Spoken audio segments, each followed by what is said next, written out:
Thank you very much for being here. We are going to be talking about how to go from a concept to a minimum viable product, or at least a demoable product to your stakeholders very quickly in a matter of days. And I wanted to introduce Eric Sariniaki. He's the co-founder of Digital Asset. So he's going to be talking about the problem that startup owners, aspiring entrepreneurs, people who have an idea, running from pillar to post, trying to get the MVP running, looking for a technical co-founder, trying to get funding, get stakeholder buy-in, validate their idea, all of those kind of common challenges that any entrepreneur and any startup owner has, any founder has. So he's going to be talking about that particular challenge and what could be a potential solution. So with that, I'll quickly hand it over to Eric, who can take us through the concept in a few minutes. Thanks, Manish. Hello, everybody. Thank you very much for attending. Hopefully this is a little bit of an alternative from your normal Netflix evening. So this should be nowhere near as riveting, but at least keep you from going all the way through your playlist in one night. So as Manish mentioned, we are focused heavily on making sure that people are significantly more productive and get to an outcome for themselves and their stakeholders as soon as possible. A little bit about Digital Asset and why that's what we're doing. We started about 6 years ago, and we've spent the majority of that time focused on how to build applications for very modern technologies. And what we've built is something that we call Daml, D-A-M-L, which is a new programming language and application framework that allows a developer or two to build very complex multi-party applications extremely quickly. Now, those are a lot of terms that maybe don't mean something to everybody, but the idea is that any application where a few different users or legal entities or businesses would be interacting with each other in some shared common workflow. That type of application describes, something like a bank risk system, but it also describes things like eBay or Airbnb. So you're generally in that category of type of application, where Daml gives you language and a whole set of tools that just makes it significantly easier for you to build that application and maintain it over time. One of the really key properties of the framework that we've built is we are trying to make it possible for you to run your application on a variety of different types of infrastructures. For every given application, not only does a different infrastructure make sense than another, but that can change over time. So for example, on the very first day, you might choose to pick a very traditional standard database style infrastructure because you're just trying to figure out, does my application have meaning? Do people care about it? Can I get some users? And then later you might do something like put it on a distributed ledger because you're looking for new types of network effects and developer opportunities. And in the future, you might even run that application against something like a secure enclave or a very specialized type of infrastructure that is starting to become popular across the cloud environments. So the idea is that if you build your application in Daml, we at Digital Asset work very, very hard to make sure that that application is portable and works as you expect it to across a variety of different infrastructures. One of the things that we're going to demo to you today is a specialized cloud environment that we call Project Dabl, D-A-B-L. And that's a cloud environment that's been designed entirely with Daml in mind. So that means that we take full advantage of every feature that we know in Daml and are coming up soon in Daml as we anticipate them to really just make your lives significantly easier. So put very simply, Daml allows you to build an application very quickly. Dabl allows you to deploy that application instantaneously and really reap all the benefits of the Daml framework. So let's get into a little bit of the inspiration for Project Dabl. At DA, we've spent a lot of time working with large enterprises. So something that not all of you may be aware of is the Australian Securities Exchange is going to replace their entire equities clearing and settlement system using Daml and a distributed ledger. And that's going to go live within the next year or so into production, which means every single equity that trades in the Australian market will clear and settle on a Daml application. That's no small undertaking. We've been working very hard at that for a long time, and we have a few other customers and announcements along that size and scale. So this is a framework used for very large applications. But something that I wanted to make really possible is that same power to be brought to the startup community and anyone who's interested in prototyping something very quickly and to be able to demonstrate to their stakeholders. So generally speaking, in engaging with the enterprises, what I've witnessed is that it's prohibitively expensive to experiment. And this is true for startups as well. Anyone that has a good idea, you never want to spend a lot of time setting up a bunch of infrastructure that doesn't really show to your user, but that often is a tax that gets put on you. And just as a data point here, there was a good Microsoft Azure post where they talk about just simple POCs and simple blockchain POCs could take 8 to 12 weeks or as much as $300,000.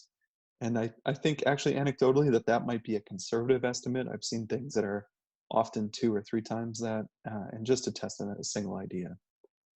And the reason that happens is pretty straightforward. Just if you're trying to build a complete application and bring it to market, the breadth of things that you need to be aware of, competent in, have the skills for, and the stuff that you have to set up from scratch is actually still quite large. While all the cloud platforms have done a tremendous job and some of the PaaS platforms have done a really great job, there's still a lot of work to be done here for a single engineer, often too much for a single engineer, which means you'll start going and hiring people of different skill sets. So when you have all this underlying infrastructure and scaffolding that just makes it possible for your application to run well, your user doesn't see it, but you make a large investment in it. That pushes you into broader skills. I just touched on that. And it's just easy to have an issue in going through that. Um, if you have someone that's maybe learning how to use one of these new frameworks for the first time and they've never used it before, some of them can be quite unforgiving or difficult. There's a lot of trial and error that goes into some of these things.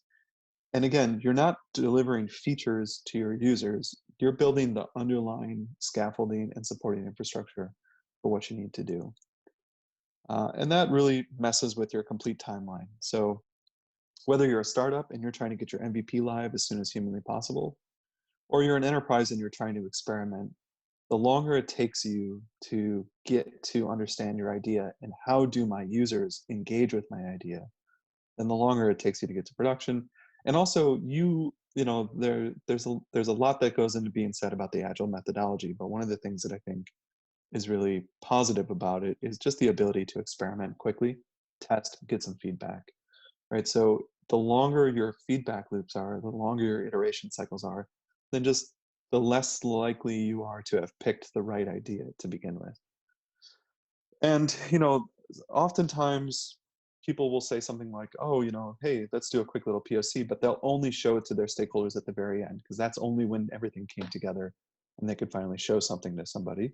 And we really wanted to see, could you do this within a couple days? Could you get your first working prototype and not just, like slideware and code, but a true application, fully authenticated, everything through and through, and something that people could truly use? Could you get to that in a few days? And for us, as we examined some of the really cool properties of Daml, we realized that with the right environment, that would be possible. So we set out with kind of a goal in mind when we wanted to create Dabble. And one was really to just enable rapid innovation. So here's an example of an application that we wrote a blog post about. This is a Trello clone. One engineer completed a Trello clone in about a week. We rely upon it for our roadmap for Project Dabble. You can go look at it. It's public right now. But we had a pretty decent idea. We, begged, borrowed, pleaded, and stole some open source code here and there and put it together and put it together on top of some of the stuff we were doing. So it's not like every single thing came from scratch, but that doesn't matter, right? What matters is getting something done, getting something in front of people, starting to use it, and starting to expose what you overlooked or what you really need to do. So Daml plus Dabble meant that we could build a complete Trello clone and use it in production in a week, which I think is not to be overstated. Now, not only is it up and running, but other people can interact with it. So all of you could go to what we're now calling Open Work Board, and you could play with this example of the Trello clone that we have. Um, so what that concretely means is it is a real app. The idea was, if you sit down and you're learning a new language or framework, there are often, here, build a workflow tool, in a couple days, or here's a couple example apps that you could build in a day or two, and they're really great tutorials to help you learn how to do something. But I don't think anybody would be in a position to deploy that, expose it to the public, and let anybody use it. And so when we talk about these applications being up and running, they're fully exposed to the open world, and people can use these things right now. So it's more than just the tutorial and learning. It's at the end of that tutorial and learning, you have a fully functioning MVP. It's not just a learning tool or a tutorial. The other thing is, if you're going through a few different ideas and you're just using Daml and Dabble, all of your thinking is in a single constrained sort of problem space. You're not context switching between how do I make Kubernetes work and how do I get my application to work and where do I do caching and how do I expose this feature. All you're ever thinking about is features. You're just saying, what is the business logic of my application? How does it behave? How do people interact with it? And that focus allows you to just get a lot deeper about those features and what it means to you and your users. And it's also economical. We've touched on this in a lot of different ways, but I'll be explicit about it. If you are not hiring extra engineers, you're not spending a lot of your time learning new skill sets, you are not overpaying for a bunch of infrastructure that you may not know if you need, then you find that you have an extremely economical approach, both from time and cost. So it's really kind of a two-factor benefit. And you can go live, right? And I mentioned this before, but I want to bring it up one more time. There's really nothing quite like pushing the go live button and starting to interact with some of your first users. You'll instantly get exposed to all of your own assumptions that were way off or spot on. It's exhilarating. And the longer you postpone that, the longer you kind of walk potentially in the wrong direction. So you want to engage as soon as humanly possible. And if you're making them happy, you're happy. It's a very virtuous, positive feedback loop. So just maybe to reiterate or call out some of the things that I discussed, Daml is a language that allows you to express your application purely in business logic. And this is a slide that I like to show. This is the AWS CTO who's saying, in the future, all you ever write is business logic. Well, I got news for him, because the future is here. The future is Daml. Daml allows you to do exactly this. And you'll see some Daml code in a minute. But this is, I think, often conflated with low code or no code, which is not what we are talking about. We are still talking about a developer sitting down and writing code. But we are also talking about that developer interacting with the business part of their team or their co-founder in a way that you haven't seen before, like being able to actually talk about code, reason about code, understand code, even if you don't have an engineering background. And that's exactly what Daml's doing. That's its whole purpose. Something worth pointing out is that Daml is completely open source, top to bottom. Everything you need to build a complete application yourself, daml.com, download the SDK, it's all there. Once you go to deploy that, we have a number of commercially supported vendors for different types of infrastructure, and also Project Dabble. So you could build an application, you could launch it in Project Dabble right away.